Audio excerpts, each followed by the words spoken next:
Assalamualaikum warahmatullahi wabarakatuh. Hello everyone.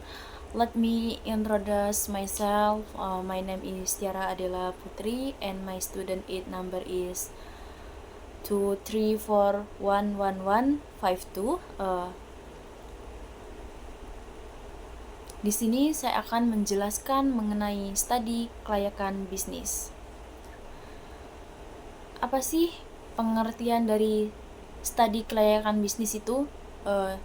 Proses analisis secara mendalam terhadap ide atau rencana bisnis untuk mengetahui apakah bisnis tersebut layak dijalankan atau tidak. Fokus pada pengurangan risiko dan penilaian prospek usaha sebelum investasi dilakukan. Di sini juga ada tujuan studi kelayakan bisnis. Yang pertama itu menilai kelayakan ide bisnis dari berbagai sisi. Yang kedua, memberikan informasi akurat bagi pengambilan keputusan investasi. Yang ketiga itu mengurangi risiko kegagalan usaha. Yang keempat itu membantu mengusaha perkirakan peluang dan tantangan di masa depan. Selanjutnya ada manfaat studi kelayakan bisnis,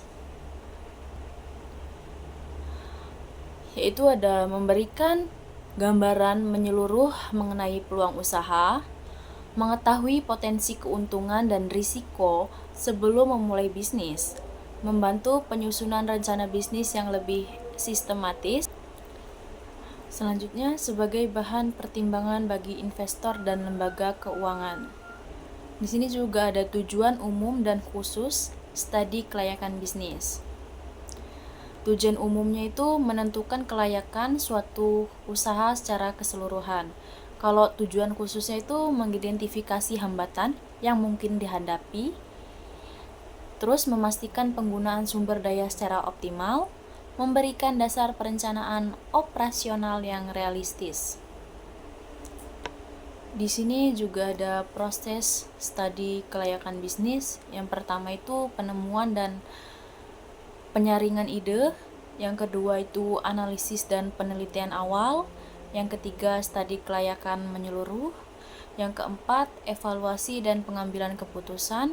Yang kelima penyusunan laporan studi kelayakan. Keenam, implementasi dan monitoring. Kemudian ada komponen utama dalam studi kelayakan bisnis, yaitu ide bisnis yang jelas, analisis pasar dan peluang, sumber daya yang dibutuhkan, perkiraan modal dan pembiayaan, rencana operasional dan manajerial, evaluasi risiko dan peluang. Selanjutnya juga ada faktor penentu keberhasilan studi kelayakan. Yang pertama itu data dan informasinya akurat. Kedua, perencanaan yang matang. Ketiga, tim pelaksana yang kompeten. Keempat, analisis risiko yang tepat. Yang kelima, fokus pada kebutuhan pasar.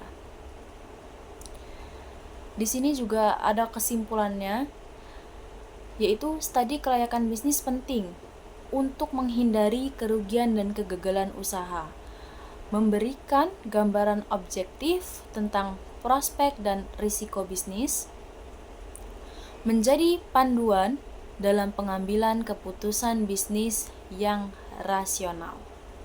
Sekian penjelasan dari saya akhiri. Thank you. Wassalamualaikum warahmatullahi wabarakatuh.